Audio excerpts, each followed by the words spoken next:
Can you expand on that? That's a good line, and it's a good point. But what do you mean? How do we do that in practice?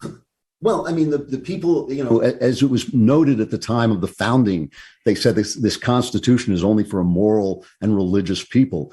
You have to want to be free in order for that Constitution to mean anything. Once you have the New York Times saying, free speech, you're weaponizing free speech, we have to stop all this free speech, and people nodding their heads and agreeing with them, that First Amendment is not going to protect you from anything. I mean, studies have shown that the Supreme Court makes its decisions mostly in keeping with public opinion. And as Lincoln said, public opinion in a free country is almost everything. Once the culture has transformed the heart of people to lose their respect for free speech, to lose their respect for disagreement, for the inner lives of other people, what I call the great speculation, the idea that your inner life is as important to you as mine is to me, and they are both equally important to God. This is the great speculation on which our entire country and our religion is based. It is the idea that your freedom, your inner freedom matters, and you should have the right to speak your mind. Once you lose the commitment to that, nothing's going to protect you. And we see it all the time. We see it, on social media has been silencing conservative voices. They silenced the president of the United States, and nobody really protested. I mean, obviously people on the right protested, but the mainstream of the culture did not say, wait a minute, I don't care how rich you are. I don't care about the fact that you're a private business. You have no right to destroy the culture of free speech that keeps this country going. So culture is what, James Joyce said, it forms the uncreated conscience of our race. And if our uncreated conscience is created in a small-minded, punitive way, it's going to be a small-minded, punitive country. Up until the present, it was really fashioned in the open-minded, freedom-seeking traditions of the West. And that's who we were. And so it was easy to keep free speech alive, not just keep it alive, but to expand it continually.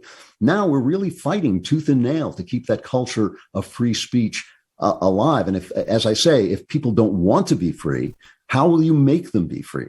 I hear people on the right say all the time, we need a strong man leader who's going to, enforce prayer in the school. Well, I think prayer in the school is important, but how do you enforce it without taking people's freedom not to pray away? We have to shape people's consciences. We have to shape their souls to the good, not in a coercive way, but simply shape them to the good, as Western culture has been doing for thousands and thousands of years. And if we don't do that, if we lose the people's hearts, the Constitution won't do a thing for us. If we lose the people's hearts, we'll lose everything. That is so insightful. I'm disturbed, and I'm also energized by the new thoughts. Of course, I've heard, it originally was Andrew Breitbart's, I've heard Ben say it, that politics is downstream of culture. But as a lawyer, I practiced law for 10 years. I always believed that the law would save us. The law would be this bulwark against some of these cultural insanities, and it would hold. The Constitution would hold. It takes some dings here and there. You don't have a perfect Supreme Court or courts of appeal or judges at lower levels, but that ultimately, when push comes to shove, it will hold. And I've been heartened this year to see that the justice system has gone, in my view, the right way in some big cases where there's been a lot of public pressure for it to come to different results. Kyle Rittenhouse is just one example. But your point is, it resonates so deeply. It must be true. I agree. You're right.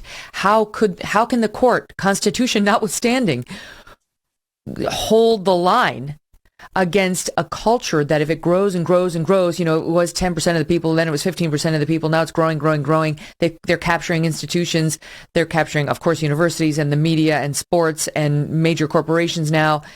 How can it hold forever if all of these cultural forces, and if it becomes the majority, look at them and say, no, free speech is not what you think it is. No, the First Amendment does not protect, quote, hate speech. And hate is what I deem it to be. You're right. The writing's on the wall.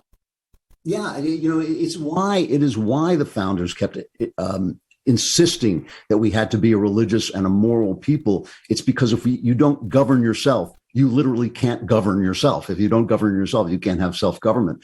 And once you lose that, I frequently talk to people, and, Lincoln said that it's the Declaration that informs the Constitution.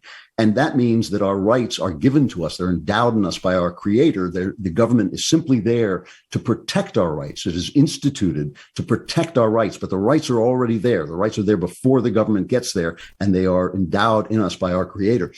If people stop believing in at least that creator, you don't have to be a Christian, you don't have to be, you can be Jewish, Muslim, you can be anything you want, but if they stop believing in that creator, the creator who endowed us with our rights, then we've got a serious problem. I had this discussion with Alan Dershowitz once where he said, no, we can't make our rights depend on God because everybody has a different God. Well, in fact, as an American, you are essentially required to have the God who endowed you with rights. You don't have to believe in him, but you have to act as if you believe in him. You have to live as if you believe in him, because it's all based on those things. And those basic things have to be taught, and they have to be instilled in people's hearts, and they have to be embraced and loved.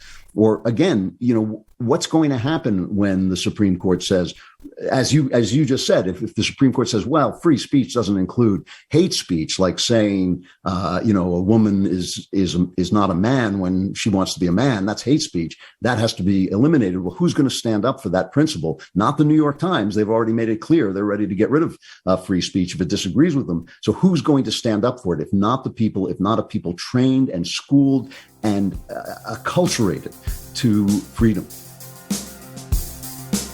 Hey, thanks so much for watching. If you like what you just saw, hit the subscribe button for more clips and full episodes.